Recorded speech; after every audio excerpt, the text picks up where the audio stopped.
मित्रांनो, महाराष्ट्रातला एक जो मोठ्या किल्ल्यांपैकी एक असणारा धोडप किल्ला पाहून आपण आता खेळदरी या गावातून ही जी वडारवाडी ही जी वस्ती आहे या ठिकाणी येऊन पोहोचलोय आणि समोर या झाडांच्या पलीकडे जे दिसतोय तो कांचना किल्ला आहे।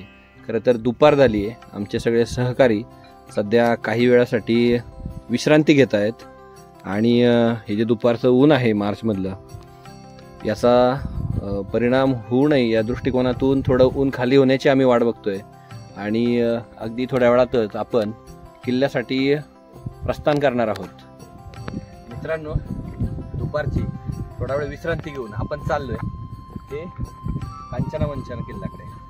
खरं तर कांचनबारीची लढाई जी इतिहासात अतिशय अजरामर झालेली आहे। मराठ्यांच्या पराक्रमाने त्या सगळ्या कालावधीमध्ये हा रणसंग्राम जो गाजला होता, छत्रपती शिवाजी महाराज 10,000 घोडेस्वारांच्या सैन्यासह स्वतः लढाईचं नेतृत्व करत असताना फार मोठ्या प्रमाणात असलेल्या मुघली सैन्याचा जो पाडाव केला होता, त्या कांचनबारीच्या लढाईचा साक्षीदार असणारा हा कांचनवंचन किल्ला आहे। तर सर्वसाधारणपणे 3:30 ते 4:45 वाजलेत आणि आपण थोडं ऊन आहे ते थोड्या वेळात कमी होतंय आणि आता या ठिकाणी ह्या वाडीतनं किल्ल्याच्या दिशेने सध्या आपण पदभ्रमंती सुरू केलेली आहे।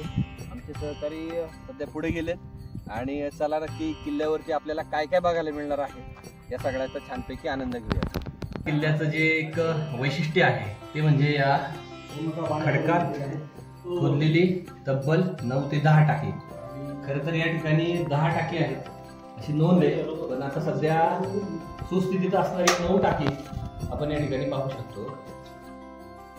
आपण सुंदर असे टाकी बघितल्यानंतर ते आता कोरीव पायरी मार्ग आहेत। थोडासा खडतर जरी असला तरी आपल्याला वरती जायचं आहे।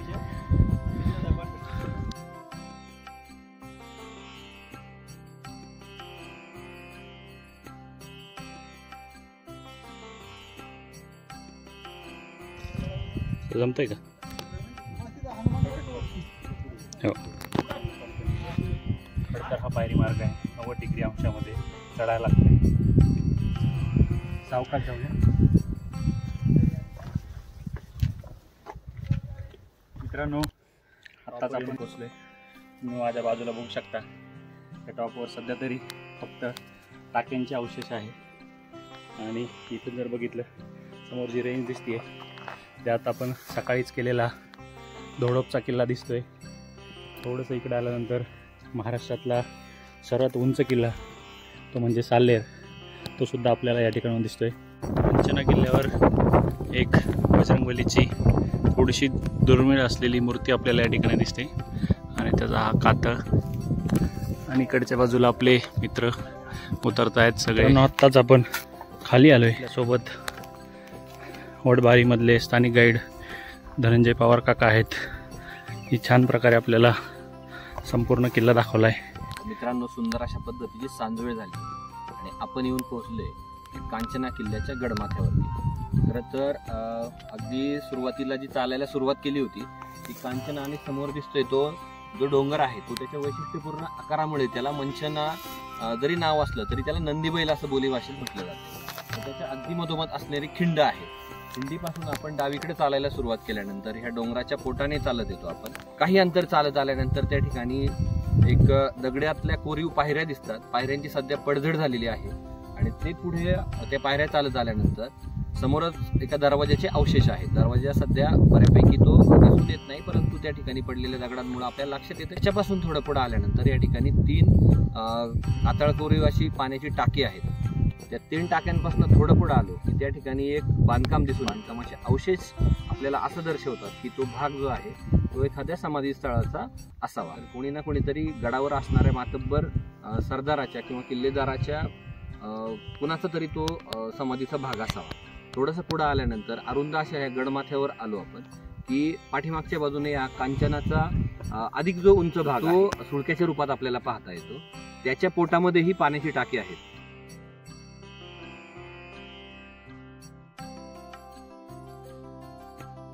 खरं तर ह्या डोंगराला कांचना असं का म्हणतात? अर्थात कांचन म्हणजे सोनं आणि ही जी गोष्ट आहे ती म्हणजे मच्छिंद्रनाथ आणि गोरक्षनाथ या गुरुशिष्य जी परंपरा होती नाथ संप्रदायाची, तर गुरु शिष्य परंपरेतून मच्छिंद्रनाथांनी त्यांना जो तपश्चर्येतून परीस सापडला होता तो या ठिकाणी टाकण्यात आला होता आणि खरं तर विरक्त वृत्तीच्या मच्छिंद्रनाथांना त्या परीस असणाऱ्या त्या दगडाचा फारसा काही उपयोग नाही अशा अर्थाने तो ह्या डोंगरावर येऊन पडल्यानंतर गोरक्षनाथांनी खरं तर त्याचं तो इथे टाकल्यानंतर रागावलेल्या मच्छिंद्रनाथांनी त्याच्यावरती पाणी टाकलं आणि पाणी टाकल्यानंतर हा संपूर्ण डोंगरच सोन्याचा झाला आणि मग सोन्याचा झालेला डोंगर असा ठेवणं हे योग्य नाही.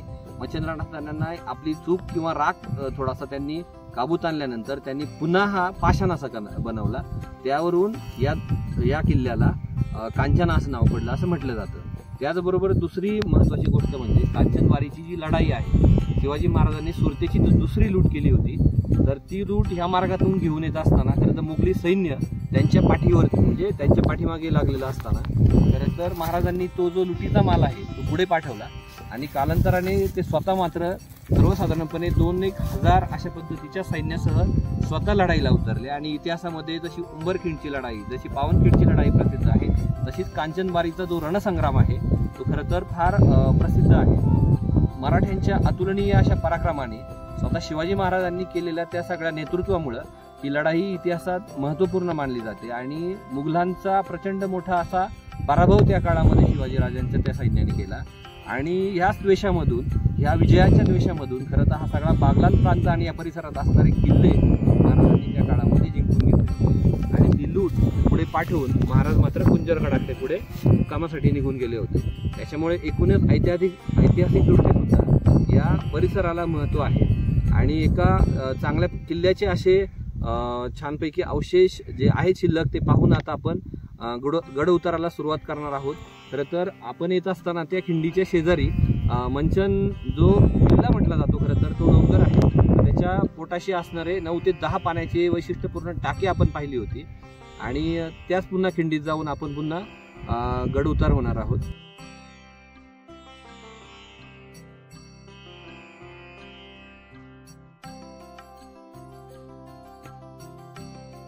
मित्रांनो, संध्याकाळचे 6:30 वाजले आणि आपण आत्ताच समोर दिसणारा कांचना मंचना किल्ला करून खाली उतरलोय.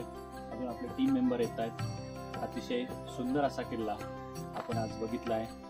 मंचनावरचे 9 टाके बघितलेत, कंचनावरचा पायरी मार्ग, वरती गेल्यानंतर पाण्याची टाकी, समाधीस्थळ, अजून टॉपला असलेली टाकी, असं सुंदर असं दृश्य आपण बघून आत्ताच खाली उतरलोय.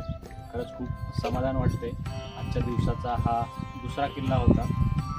आज रात्री मुक्कामाचं आपण ठिकाण बघणार आहोत आणि उद्याच्या किल्ल्याची तयारी करणार आहोत. तर आता निघूया थोड्याच वेळात आणि आजच्या मुक्कामाची सोय होती का बघूया. ज्यावेळी आपण रेस ट्रेकला जात असतो किंवा सलग 3-4 दिवसाच्या ट्रेकिंगसाठी जात असतो त्यावेळी किती पूर्वतयारीत जायचंय हे बघायचंय तुम्हाला. तर ह्या आजूबाजूला असणाऱ्या सध्या वस्तू गोळा करून ठेवल्या. हे जे आहे ना, ही आमची बाजाराची पिशवी आहे. हिच्यात सर्वसाधारणपणे एक 20 ते 25 किलोचं सगळं साहित्य आमच्या या मित्रपरिवाराने सोबत आणले. तर आता आपण पाहू शकतो की हे आमचे उत्साही असे सहकारी आहेत, राजेश सर आणि प्रकाश. आता प्रकाश पापड भाजायचं काम तुम्ही छोट्या गॅसवरती होतंय असं पाहू शकता. त्याचबरोबर या ठिकाणी आता भात बनवायचं आणि दुसरी गोष्ट म्हणजे त्याच्याबरोबर बटाट्याचं पातळ कालवण बनवायचं काम या ठिकाणी चाललंय. आणि बाकी आमच्यासारखी जी होतकरू मंडळी आहेत ती काही ना काहीतरी मदत करण्यासाठी त्यांच्यासोबत आहेत. तर आता आपण पाहिलं तर मस्तपैकी भात आता या ठिकाणी बनवून तयार झालाय आणि एवढा भात संपवायची मोठी जबाबदारी आहे आमच्या टीमवरती. आणि त्याचबरोबर दुसरी गोष्ट म्हणजे भाजी तयार होते, मस्तपैकी भाजलेला पापड. आता आपण याची खरं तर आता आपण आहो ते शिरूर, हे चांदवड तालुक्यातलं एक गाव आहे नाशिक जिल्ह्यातलं. आणि उद्या सकाळचा जो प्लॅन आहे तो कोळदयार किल्ल्याचा आहे.